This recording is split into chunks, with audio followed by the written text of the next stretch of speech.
and welcome to the second Future Stars instalment, and this time we've gone to Arsenal, and what we've done exactly the same as the last video is we've shortlisted every player in their under-23 side, fast forwarded 15 years to see who's had the best career, and we're now going to bring you the top 3 prospects in Arsenal's academy.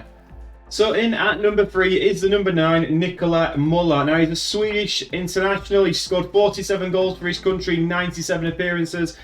Recouped £10 million worth of transfer fees for his career. It must be said the Arsenal under-23s have not provided that many top prospects, but in at third place is this guy. The reason for that, he's had a pretty decent career. The £10 million in transfer fees included a free transfer to Porto and then a big move to Sporting Lisbon, where he's done very, very well in his time there. He's scoring goals, he's getting good average ratings, but again, not won too much. The history in terms of the honours, he's only won a Europa Conference League, and this is the sort of level where we're at with this under-23 squad. There were nobody who really stood out apart from the main man, which isn't at number 1, which you're going to see shortly.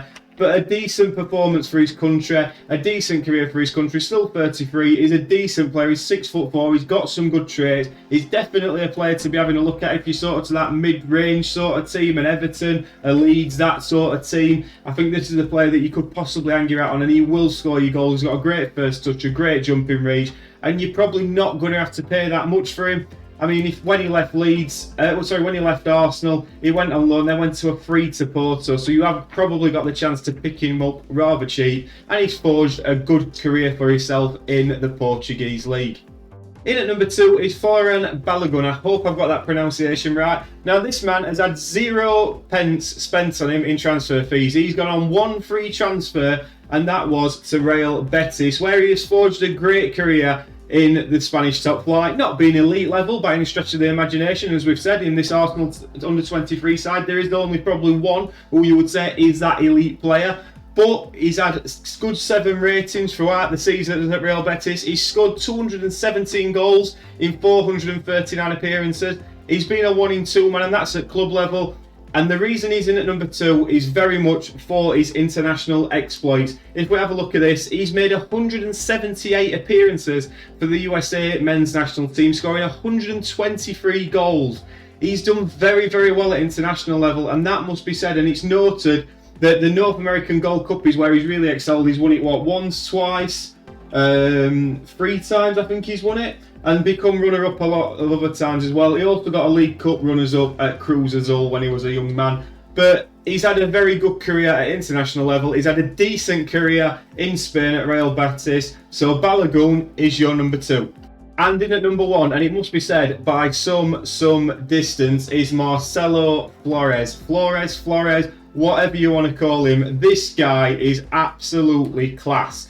He has recouped £167 million worth of transfer fees throughout his career. He's played for some of the biggest clubs in Europe. He's an elite attacking midfielder. He's on 425 grand a week, by the way. I mean, that's not surprising at Barcelona these days, especially even when they've got no money. But this guy has been some footballer. If we have a look at his career stats, he went from Arsenal to Bayern Munich for 35 million, where he had 2 fantastic seasons, averaging over 7 as an average rating, scoring 9 goals and creating and 6 assists in his second season. An improvement on his first, where he only scored 6 and got 4 assists. And then that earned him a big move to Manchester United, where he played in the Premier League. It's always tough to adapt to the Premier League, especially if you've been abroad. And there we go, 53 million. It didn't really excel in his first season, it must be said. And then the second season a little bit better, but again, not probably what Manchester United were hoping for. They brought him into this superstar, and he didn't quite cut it at Manchester United. Then Paris Saint-Germain came in for him for 31 million. And what a season he had in Paris.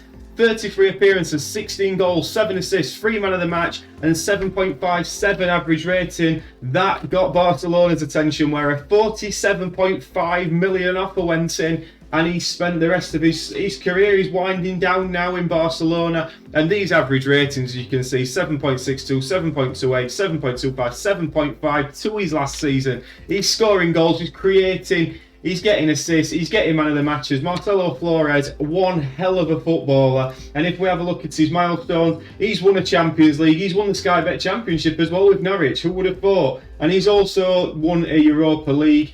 He's also playing in the Gold Cup with America, so he's probably coming up against Balogun a bit as well. He's been runner-up a couple of times in Champions League. He's been runner-up in a Super Cup. But what a career this man has had. And if you're going to pick one player, it must be said by some distance from that Arsenal under-23 side, if you're starting a save and you want to be mopping up the best talent, this guy is class. His stats show it. His free kicks, his composure, his passing, his technique, his off the ball, his agility.